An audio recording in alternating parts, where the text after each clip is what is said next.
Number 10. Lifelong soldiers. From the time they were born to the day they died, men were forbidden in Spartan society to be anything but a soldier. They had to live and breathe battle. How the heck did they do anything else? How'd they get their food, do their taxes, live beyond that? Well, most of the time it was the women who did it, and as well as their slaves, which we will talk about more later. So if men wanted to weave baskets or be an artist, I want to be an actor, dad, be an accountant, or literally do anything else, no go. It was forbidden by law to be anything else besides a bloodthirsty, spear-wielding, rippling-abbed hero of the Spartans. Unless you were an old dude, it stopped around when you were 60. Then you could run the politics and make all the decisions in a 3-stage process. Now some men would probably dig that, but everyone's built differently and you would be ridiculed if you weren't, I don't know, awesome at your job. Number 9. Diet and exercise. Living among the Spartans was essentially like living on a diet and exercise retreat in California with all the hippie moms who were like, it's okay, I can just eat an almond and then feel great. And you could never leave.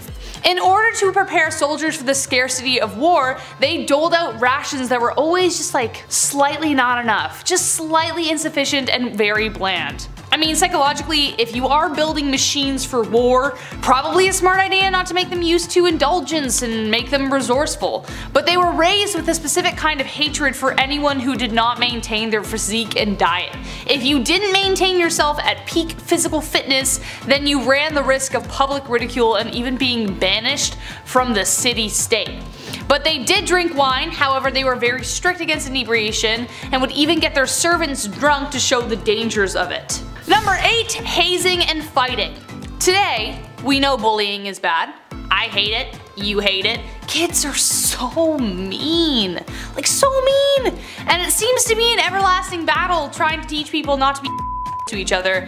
I don't know, it's just really hard, man. Why can't we just all be nice and get along? But in the Spartan world, hazing and fighting was encouraged. It all goes back to being ready for war mentality. Grown soldiers would often stir up strife and conflict between children in order to toughen them up. Those who showed signs of cowardice, timidity, weakness in general, they would be punished severely. After all, there is no room for retreat in front of the enemy.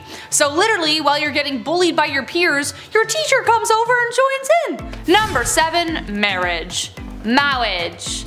Marriage is what brings us together today, especially if you are 30. On top of training as a warrior your whole life, Spartan men were forced to be married by the age of 30. If they got married before then, they'd still have to live separately from their wives in an all-male commune. So if they wanted to see their bride, they had to like have their mates cover for them and sneak out at night. But it was considered a failure as a Spartan man to not produce heirs, especially sons, back into the population. Now women usually got married at the same time as men, about 18-19, which was typically older than other civilizations. But they weren't forced into it.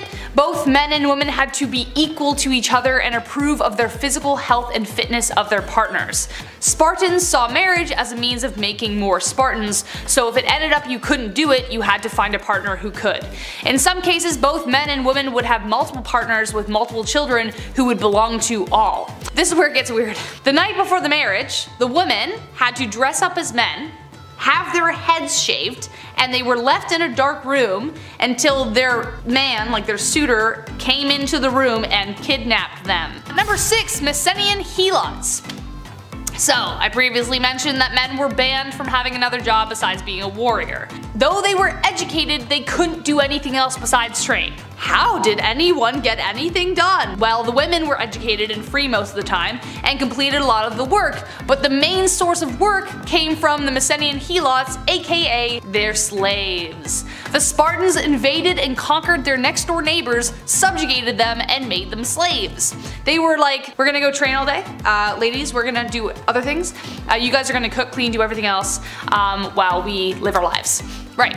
This was totally unique to the Spartans as opposed to anyone else in Greece. Their neighbors were called helots and they lived in Messina. They became the engine of Sparta for free, sadly, and they weren't treated very nicely. Though sometimes they were partied with, I don't understand. It wasn't a good time. As you can guess, slavery equals bad. Number 5. Spartan women. Okay, so Athenian women were kind of locked up in the house, didn't really have much freedom. But Spartan women were actually against the grain as to what was expected of women around that time. They ate as much as men, which was unusual. They weren't forced into marriage as soon as they were able to, so instead of being a mother at 14, it'd be more like 19 or 20 as previously mentioned.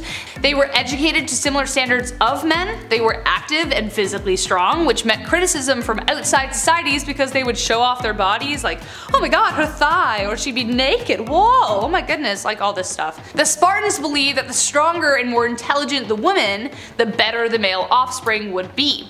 Spartan moms were terrifying too. They were really witty and they could like serve you up real quick. Spartan women were also prized for their wit and intellect. They could own and manage property and were proficient in reading, writing, music, and poetry. They were also expected to participate in athletic competitions such as javelin throwing and wrestling, singing, and dancing. The Spartans loved to dance because it showed off the goods. This was also a kind of advertisement to Spartan men to evaluate the mother of their hopefully next son. Child rearing was to women what war was to men. The only way to get your name on a grave was if you died in battle and died in childbirth. Number 4. Diamastigosis. So we know, perfection as a human being was a really big deal to the Spartans. Diamastigosis was one of Sparta's most brutal practices. It was the most extreme test of endurance and a kind of replacement for ritualistic sacrifice. Adolescents were flogged in front of an altar at the sanctuary of Artemis or Thea. It was an annual practice used as both a way to satisfy the gods and as a method of testing a boy's resistance to pain. Until their blood flowed toward the altar, the ceremony didn't stop. The teens who were up to participate in the ritual did everything they could to harden themselves against pain, though some still died as a result. Fun fact though, when the Romans invaded, they actually made this like a huge show and kind of made it like an entertainment instead of just a ritual. It was bad. Number 3. Krypteia. Obviously, where there were slaves, a lot of people not cool with it, not gonna be happy, obviously, because it was the worst. You weren't considered human. So of course, uprising and rebellion is a natural byproduct of treating people like crap. So any teenage boys who demonstrated intense leadership skills would be selected for the secret police called the Krypteia. Their primary goal was to terrify the helots into submission and weed out any growing rebellions and troublemakers. If they did find any, then they wouldn't even get a fair trial before they were executed. Pretty damn brutal, and follows quite closely the patterns of slavery across the world. However, some scholars say that the Krypteia was also yet another test for the Spartan youth. After intense training, which we will talk about in a minute, they would join the Krypteia, the kind of next step in educational training. Participating in the human practice of punishing helots was part of their learning to become a great Spartan. Number 2. Agoge training. I've hinted at this the entire time. Being a Spartan boy was hardcore. You think you're hardcore for going to the gym every day guzzling protein shakes and lifting weights. By today's standards, you go man, that's awesome. But compared to Spartan youths, you'd look like a Stay Puft marshmallow covered in kittens watching Disney movies. Like, that's what you'd look like. You'd be like, you soft man. Agoge was a state-sponsored compulsory education system which emphasized obedience, endurance, courage, and self-control. By the age of 7, boys were sent to live together and their training began. They used harsh and cruel methods in order to harden the hearts of their future warriors. It literally turned childhood into the breeding ground for what would be considered trauma by today's standards. At age 12, they were stripped of all clothing save a red cloak and forced to sleep outside. They had to make their own shelter, encouraged to forage and steal food for survival, but if they were caught stealing, they were punished severely. Among fierce combat training, they were also taught to read, write, music, and everything else. But by age 30, their training was complete and they were expected to marry as previously mentioned. But seriously, I didn't go into really full details because probably YouTube would get mad, but you can imagine, like, beatings, it was nuts. Not a good time. But they were awesome at fighting. Number 1. Mount Taygetos. Upon the birth of a Spartan, they went through a kind of Baptist initiation called Pieties. The infant was dumped into a vat of wine, and if they cried, they were considered weak. This last one is honestly truly the most like messed up and super metal at the same time. It's really bad. The Spartan youths were first evaluated by a council of elders. In the event they didn't meet their expectations, the babe was placed at the bottom of Mount Taygetos for several days. If they survived, they were celebrated and taken back to the village. If they died from exposure, the corpse was left behind. The third option was that the babe disappeared via sympathetic passerby, which did happen. The parents had to endure this testing of fate, for only a true Spartan could survive the impossible. This list was super fun to make. Crazy, but fun. My last fact about Sparta is that all the info I just presented to you didn't come from Sparta. Everything we know about Sparta came from records from exterior states who interacted with Sparta. They didn't write anything down about themselves, so who knows what else we do or do not know. Kicking off the list at number 10. Boiling. Whenever I get in a bath that's too hot, I think of the medieval times. I can't help it. I can't believe this was once a real thing. I get chills thinking about it. Either water or oil would be used for this ancient punishment. To die by being boiled, that was reserved for those who poisoned others. So if you have any vials of poison, toss it. Don't do it, man, trust me. In 1531, the time King Henry VIII was running the show, they made boiling a capital punishment. So poisoning somebody back then was equal to treason. Therefore, it was agreed you should be boiled slowly in front of like a room full of people. I would say that's the worst, but I know what's also to come on this list. Number 9. Water. Taking a step away from the worst physical thing one could possibly go through, let's take a look at how far the mind will go before it too breaks. Sensory deprivation is still around today. In fact, there's many who pay for it. Yeah, they lie in a dark tub full of salt, then they float and listen to Childish Gambino. It's a magical experience. Your senses are powerful, especially combined with water, so this dripping machine, this old water punishment, that was just all bad. You had ice cold water dripping on your forehead and your face over and over for hours and hours. Drops would be at different random times so you can predict it as well. My toes are wiggling while I'm talking about this. This is making me anxious right now. In medieval times, they would tie you down and then using a horn, a big ass funnel, they would pour 9 pints of water down your throat. So water is horrible in many ways. Number 8, fire. Can't talk about medieval punishments without mentioning this witchy classic. Commonly practiced in Babylonia and ancient Israel, then later on in Europe with the classic witch hunts, burning at the stake didn't come from churches, like many believe. They didn't call the shots there at all. That was mainly how small towns settled local beef. Yeah, by burning at the stake, instead of just like a fist fight at the park. Burning at the stake came in full swing way back in 1431 in France. French disbelievers like Joan of Arc, they were burned at the stake. It was crazy that they actually did this as a form of punishment. This is one of the worst medieval punishments, and believe me, there's a little bit of a silver lining here. It was quicker than most. Sometimes. Gunpowder was sometimes used so that the burning and stuff would be much faster and brighter and louder and much more horrible. A lot worse on paper, but a lot faster. So honestly, I think it's better. History is insane. Another red hot punishment used in medieval times was when the accused had to hold a red hot iron bar and then walk a few steps with it. A red hot iron bar, your hands were literally toast at that point. Here's where it gets even worse though. 3 days later, the accused would come back to the court, and then when the bandages were removed, if their hands were healing, they started to heal, they were deemed innocent. They were on the path to goodness and whatever. If their hands were still in horrible condition from, say, I don't know, holding a red hot iron bar, then they were pronounced guilty. That's how the courts worked back then. Number 7, the rack. On to something not so hot and fast, but rather dull and slow. The rack is surprisingly well known. It was originally introduced to the Tower of London around 1420. The Duke of Exeter referred to this device as his daughter. What a weirdo. It's like guys who call their car like she. It's like, okay, just a little bit too close to your automobile, man. Relax. It was an open bed frame type device where your ankles were tied at the bottom and your hands were tied at the top. Already we're off to a horrible start.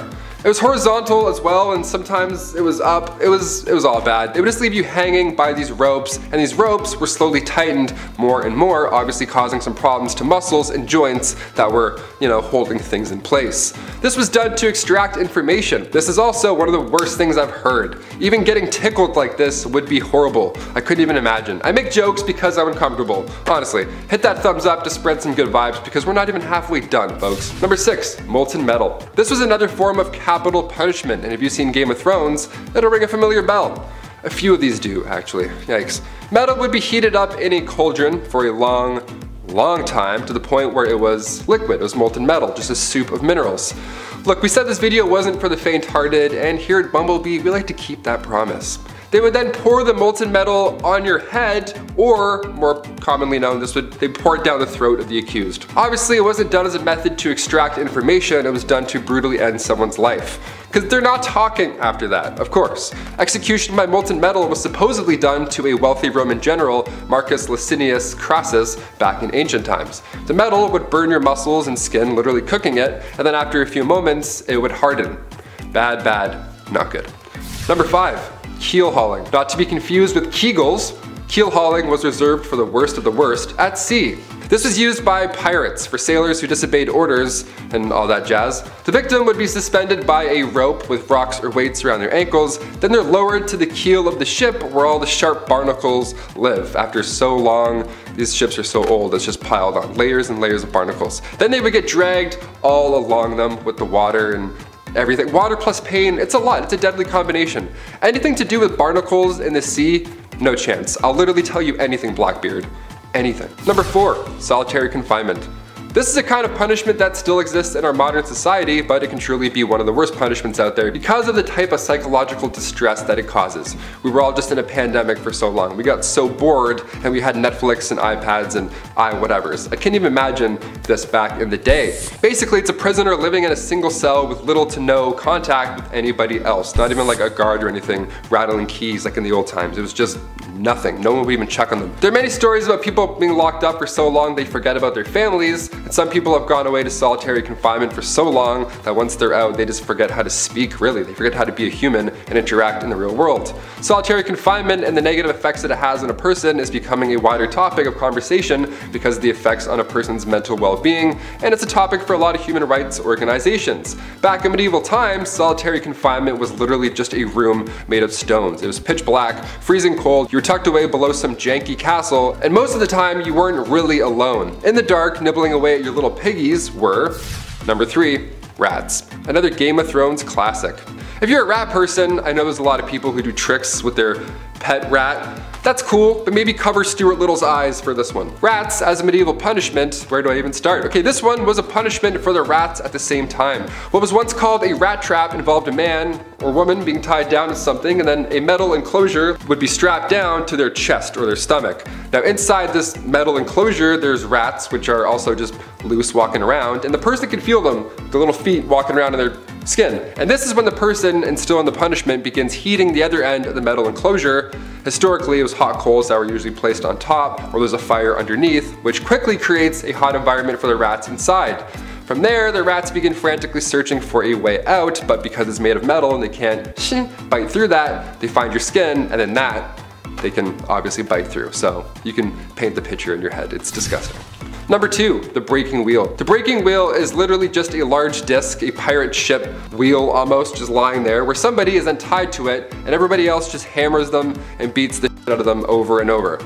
But of course, since we're talking about medieval times, everything has to be a show and whatnot, so once the accused was beaten and then presumed dead, the wheel would lift up and turn just to show everybody what's up.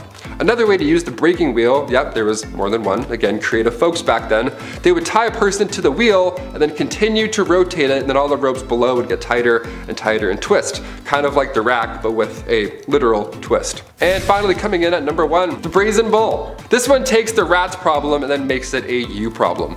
Out of all the ones on this list, the brazen bull is the last one that I would do. Straight up haunting. It's also been referred to as a Sicilian bull, and basically it's not too complex. There is a bronze sculpture, often in the shape of, you guessed it, a bull. But in medieval times, it was just a big closed cauldron, and usually it was large enough to fit a person inside.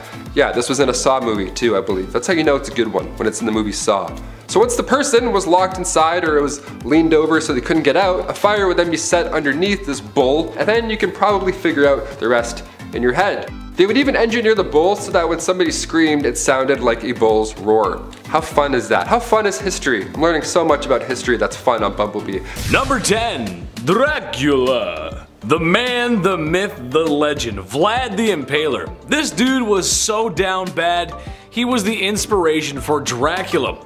There's really only one reason why he was so evil, and honestly, it's in his name. Vlad the Impaler liked to impale people, oftentimes alive, as if this was the worst thing thought up by a human being. ever, he would leave the pikes on display, creating a horror only the eyes of medieval Europe could see. There's gonna be a lot of bad dudes on this list, some really saucy villains, unsavory characters who will make your skin crawl, but only Vlad has been bad enough to get a monster inspired by him, essentially turning his actions into somewhat of a spooky mythology. Dude gives off some serious goth energy. There's a few portraits of him, but if you look at it, he's got this stare in his eyes, like he wants to impale me or something. Vlad be nimble, Vlad be quick, just wait till you see his sharpened sticks. Number 9, the guy everyone knows. Look, YouTube won't let me say his name, but do we really have to? I mean, it's Mustache Man. Infamous for his bad art and lame book, he was the fascist leader of Germany. The very same leader who forced the world into World War II. Remember that one? Yeah, he's the very same monster who organized the destruction of Jewish peoples in Europe, and if he had his way, probably the whole world. I wouldn't be surprised if you showed a picture of him to anyone on Earth, any country, rich or poor, and they will most likely know who that was. That's the kind of evil that will get you talked about in classes all over the world, and likely for a long time. Eventually, he got what was coming to him, and the world had peace and prosperity, and there was never ever another bad stinky war ever again. Why is he not number 1, you might be asking? Well, that's just because his numbers don't compare to others, which is a very troubling statistic. I'll get to that later. Number 8, Busy Man. Most people on this list are not going to need any introduction. Genghis Khan is no exception to that. The Mongol warrior king saw his nomadic empire stretch thousands of miles, being one of history's largest empires. If you've been paying attention in history class, and you should have been, don't skip class or Big Ched will put you in the naughty corner. Bad. Yes, that's right, I just referred to myself in the third person. Speaking of third person, that's how many people Genghis unalived in his bloody conquests. Oh, did I say 3? I actually meant a lot. Did I say a lot? I actually meant a disturbing amount. Some people like to point out that he was accepting of other people's cultures and beliefs. Yes, that is true, but that's after he burned down the village right before he got to yours, and you got forcibly assimilated into his numbers. As you can also imagine, a bloodthirsty barbarian like him did not treat women with much respect.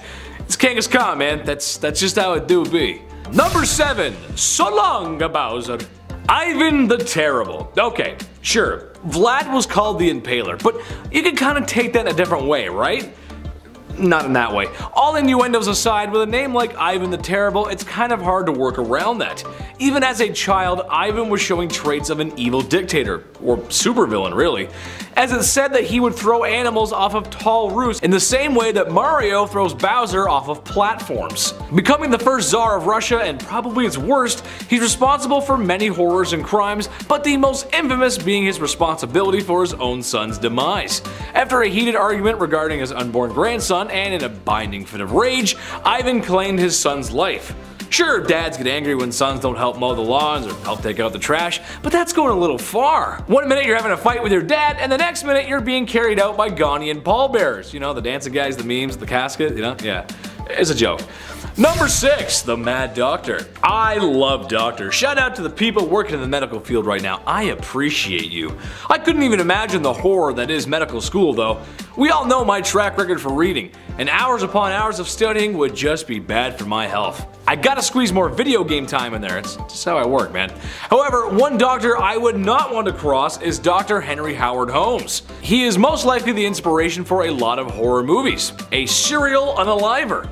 Said to have been performing surgeries on animals at a young age, which, again, doing some freaky deaky stuff to animals as a kid is like the red flag of red flags. It's like the only red flag. If that wasn't enough, he used to steal cadavers from the university he was studying at and doing all kinds of not nice things to them, naughty, bad. Having a clear obsession with medical practices and anatomy probably was helpful in disposing of his victims. And like something from Tales of the Crypt Keeper, that's exactly what he did. He constructed a large house, or building really, with trap doors, secret tunnels, and a lot of rooms. A basement where he could dispose of his victims. He would later then open this house of horrors up as a hotel where unknowing people would come to meet their doom. Yes, Tales of the Crypt Keeper. Come check in to the Hotel of Doom. Number 5. Bad Comrade. Stosif Jalin was the leader of the Soviet Union for probably too long. A man who worked his way up the political chain until General Secretary meant leader, which, if you look it up, it's kind of crazy. That itself is a crazy story. He's responsible for a great loss of life. It is estimated in the range of 40 million people. Ooh, yikes. Most spooky evil dudes usually go after an enemy, to someone they consider to not be part of them. He did do this, but a lot of his own people sadly met their ends from the Red Menace too. Organized and deliberate purges of people and famines to starve people. It's safe to say he is and was and always will be one of the worst humans to ever walk the face of the earth. To put it in perspective, Jalin's son was a soldier in World War II, and after being captured by German forces, the Germans thought they had one on the boss. Heck, this was a get out of jail free card, right? Well, when a prisoner trade was proposed by the Germans, Jalin laughed at only how an evil communist could, and denied the trade. His son would later perish in a POW camp shortly after. What a monster. You think you trade with me? Keep them, I don't want. Number 4. Fine white powder. Oh, to be in Miami in the mid-1980s. If I had one wish, it would be to spend a summer night in the neon-soaked beaches of Miami under strict laws enforced by a president who didn't know what was going on right underneath his nose. If you were around back then you probably got to experience something like that. Or at least in my fever dreams. I hope so. But as much as I'd like to be Tony Montana with all that sugar on his desk, I know it's bad for my health. Speaking of bad for your health, Pablo Escobar. I know, that's where I went with that. Probably the most ruthless criminal ever to live on planet Earth. Pablo was a poor man born in a poor country, but ended up being one of, if not the richest man on planet Earth. His lucrative distribution of adult sugar in the 80s made him very wealthy. It also made him very dangerous, as he was willing to do whatever to get his way. Extortion, bribing, bombing, just about anything you can think of. Oh yeah, he was one bad dude. He had so much money that he had to bury it all over Colombia. Every once in a while some of his buried treasure pops up, and as much as I want a quick million in US cash, I'll just put it back where it came from. Oh Dios mío, lo siento Pablo. Number 3. Al Capone. Another ruthless criminal, and honestly, Capone walked so gangsters like Pablo could run. Part of the ruthless Italian mafia that was the outfit, Capone worked his way through the ranks during 1920s Prohibition America, earning millions in his time where really just $100 could stretch a long way. Capone is noted for his violent behavior throughout his life and the many accidents he caused directly or indirectly. Prohibition and the Depression were hard times for a lot of folks in America. However, the media and the people of Chicago at first always wanted to see what the lavish gangster was up to, as his criminal life became somewhat publicized. Most likely due to his wealth. The dude was rich. He eventually would get arrested and sent to Alcatraz, which was probably the worst prison in America, or the best Call of Duty Zombies map, depending on how you look at things. I look at things through a Call of Duty way, so Number 2, Gavrilo Princip. That might not be a name that you're familiar with, but it was the man who unalived Franz Ferdinand, which started World War I, which caused World War II, which caused the Cold War, which caused the collapse of Soviet Russia, and it's why you live in a post-war globalist world with markets developing rapidly in the cyber world. Except maybe the whole thing in Ukraine, watch out for that. Kinda crazy to think how all that could come from one wrong turn and a guy seizing an opportunity. But this also means he's kind of responsible, in a way, for all the bad stuff that happened in those times as well. So maybe don't seize the day, I'm not sure. Just don't be ruthless criminals, guys. Watch our videos instead. Although I could blame them for failing my math test in high school. Yeah, we'll go with that. Number 1, Mao Zedong. I'd like to come out here and tell you all about the chairman of China, but that simply is just too hot for TV, and if it's too hot for TV, it's too hot for YouTube. Basically, he was the dictator of communist China and is responsible for many lives lost. It's estimated to be somewhere in the range of 60 to 80 million people. Whoa! Dude was down bad, the definition of down bad, and although many were told to adore him, there's still a great many people who remember the terrible things he's done. From Beijing to Hong Kong, there's not a person around who doesn't know who he is. If being a no-good, rotten person was an Olympic sport, he would have gold medals coming out of his ears.